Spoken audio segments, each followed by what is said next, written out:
今集我哋就會裝塊 splitter 上部伯樂度。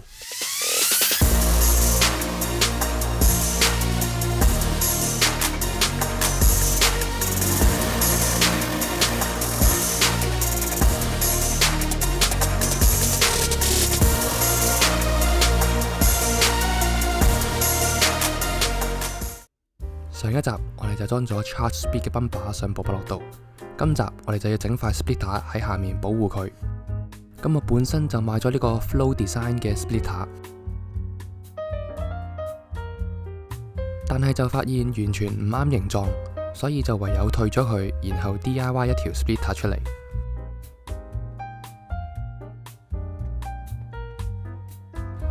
首先就要放塊紙皮喺個泵把下面，然後沿住個泵把畫返個形狀出嚟。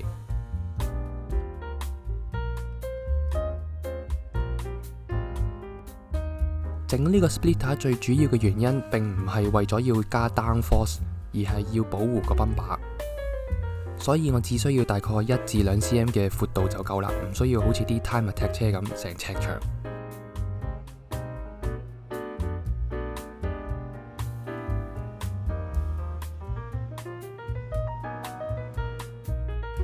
咁畫好之後就可以界佢個 shape 出嚟啦。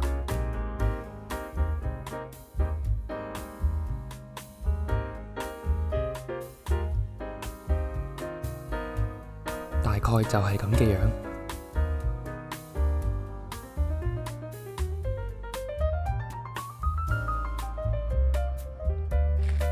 然之後就可以用塊 MDF 界返個形狀出嚟。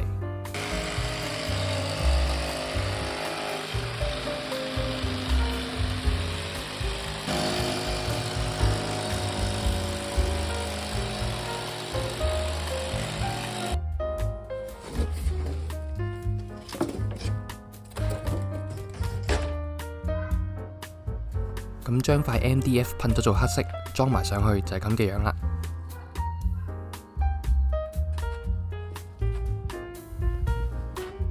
咁搞掂咗個形狀之後呢，就要揾個方法固定佢。咁我本身就已經有2條 splitter rod 去支撐住呢個 under tray 同埋 intercooler。咁塊 under tray 應該會夠力撐得住個 splitter 嘅。我就跟住 under tray 嗰5個窿轉穿塊 splitter。然之後再用螺絲固定佢。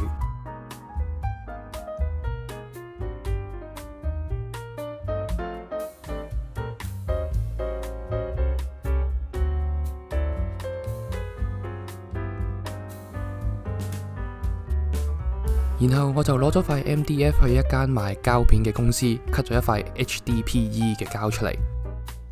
佢 custom cut 嘅價錢竟然最後仲平過 Flow Design 嗰個 splitter。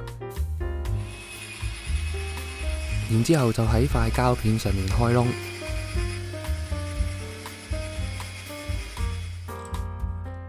由於而家塊 splitter 只係靠中間嗰5個窿去固定住，所以要喺左右兩邊都加2個支撐點，令佢唔會條條揈。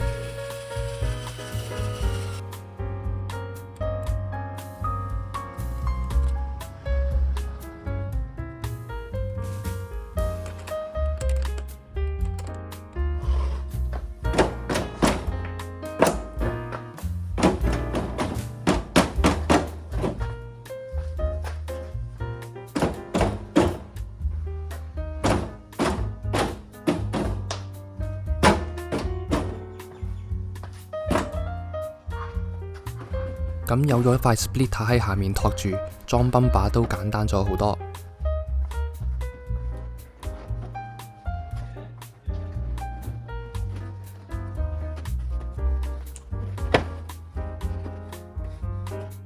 咁裝好個泵把之後，就可以上返實下面啲螺絲，向上頂住個泵把。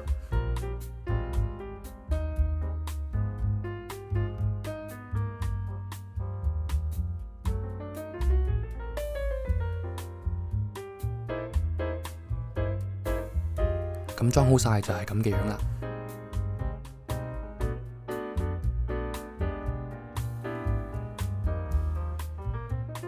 如果鍾意呢條片，記得 like、share 同埋 subscribe。我哋下條片再見。